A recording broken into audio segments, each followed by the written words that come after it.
Okay, we're going to finish up section 1.4 now. Let's look at example 4. So we have this time, for the first time, two absolute value expressions equal to each other.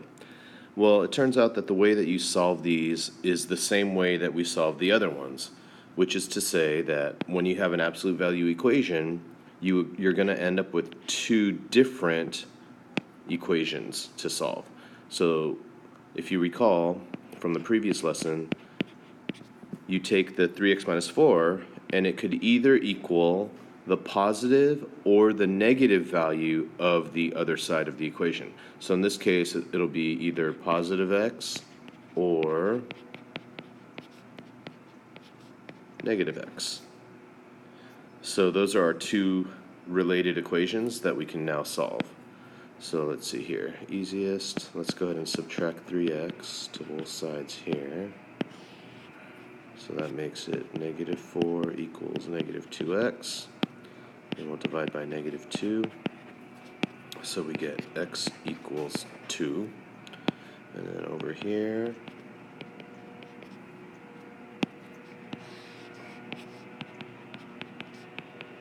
we get negative 4x, divide it, and we get x equals 1.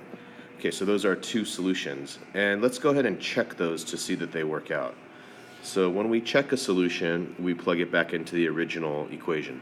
So starting with x equals 2, if I plug it in, I've got absolute value of 3 times 2 minus 4 equals the absolute value of 2.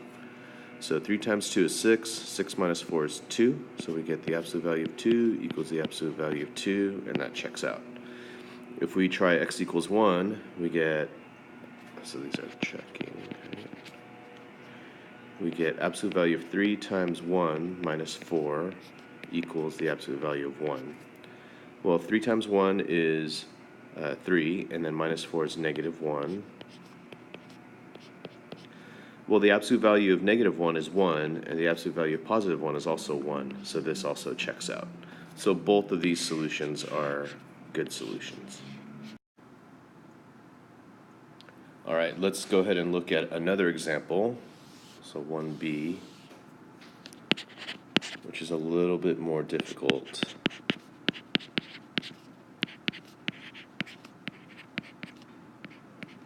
But not. Okay, so we're going to go ahead and split this into the two possible equations. So the first one we'll just say is that 4x minus 10 can equal 2, positive 2 times 3x plus 1, or 4x minus 10 could equal the negative of 2 times 3x plus 1. Okay, so when you split it, you get rid of the absolute value symbols.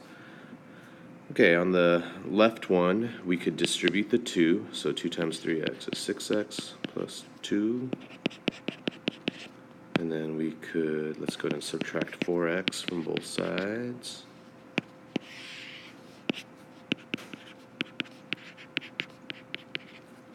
Let's go ahead and subtract 2 from both sides. And then we'll divide by 2.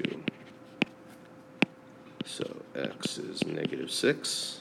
Over here, let's distribute the negative 2. So negative 2 times 3x is negative 6x, and negative 2 times 1 is negative 2. This time, let's add the 6x over here. So that's 10x minus 10 equals negative 2. Add the 10. So 10x equals 8. And then we divide by 10. So we get x equals 8 tenths, which simplifies to 4/5. Okay, now you should check these answers. So let me do that now. So when we check it, we get absolute value 4 times negative 6 minus 10. Does that equal 2 times the absolute value of 3 times negative 6 plus 1? All right, well, over here we've got negative 24 minus 10, which is, so that's the absolute value of negative 34. which of course is 34. On the right side, we have 2 absolute value of negative 18 plus 1, which is 2 times the absolute value of negative 17. That's positive 17, so 2 times positive 17 is 34, so that one checks out. Okay, the other one, we have absolute value of 4 times 4/5 minus 10. Does that equal 2 absolute value 3 times 4/5 plus 1? Oops.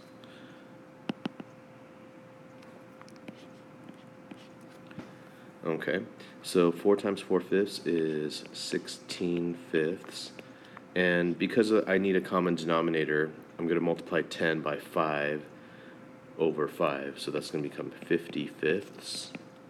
16 minus 50 is negative 34/5, so that's positive 34/5 absolute value. Okay, over here I have 2 times the absolute value, 3 times 4 is 12/5, and then 1 is 5/5. So that's 2 times the absolute value of 17/5. It's positive, so 2 times positive 17 is 34/5. So that one checks out as well. Okay, now I'm going to give you a couple of problems to try on your own.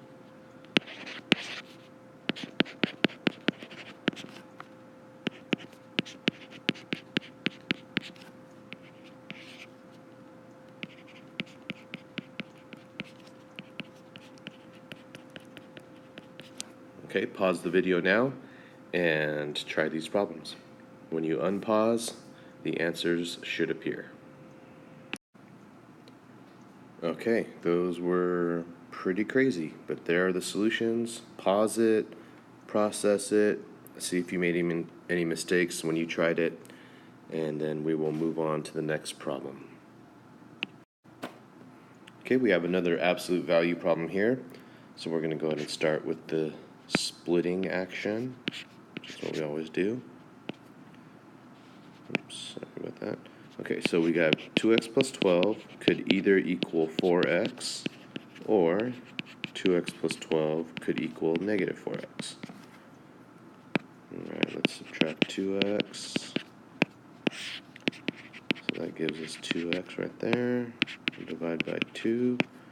So x is 6. Okay, let's go ahead and check that one. So absolute value 2 times 6 plus 12. Does that equal 4 times 6? Well, that's absolute value of 12 plus 12 equals 24. And yeah, 24 equals 24 checks out. So this one is good. Now over here, let's go and subtract 2x on both sides. We have 12 equals negative 6x. Divide by negative 6. So we got x equals negative 2. Let's check this one. 2 times negative 2 plus 12. Does that equal 4 times negative 2? So this is the absolute value of negative 4 plus 12 equals negative 8. Well, negative 4 plus 12 is positive 8. And the absolute value of positive 8 is positive 8. So we end up with 8 equals negative 8, which is not true. So it doesn't check out. So what that means is that x equals negative 2, let me use a different color, is not a solution. It's what we call an extraneous. All right, turn to your neighbor and say extraneous. Oh wait, you're at home watching this by yourself. Never mind.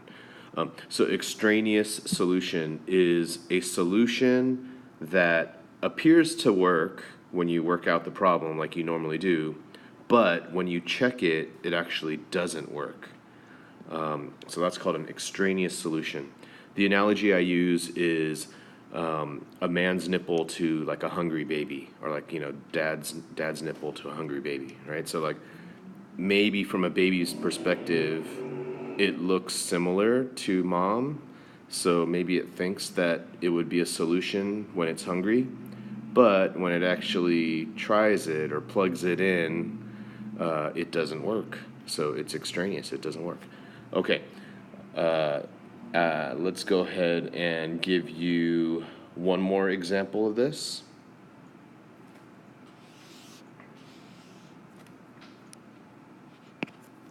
Example 6.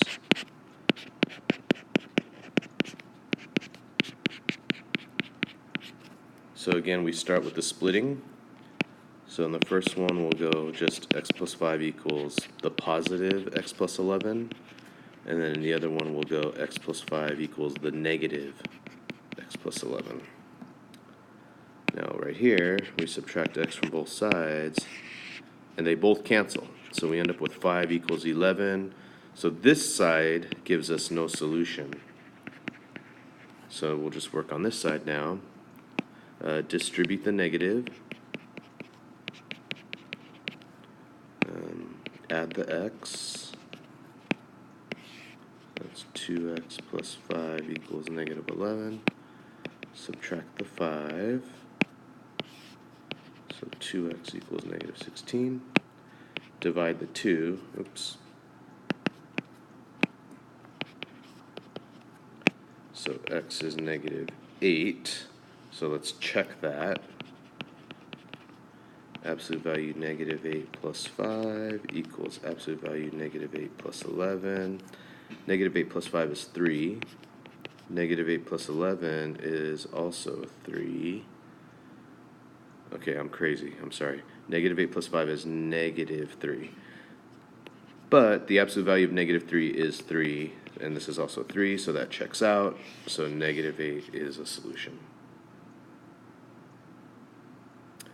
All right, so now I'm going to leave it up to you to try a couple of problems. I don't want to go overboard, so I'll just give you 2. So we'll give you monitoring progress number 10 and monitoring progress number 12.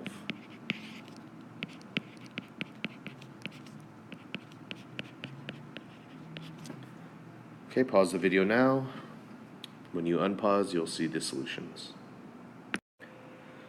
All right, here there are the solutions for those, and that is finished. Have a great rest of your weekend. Boy, I can't even talk.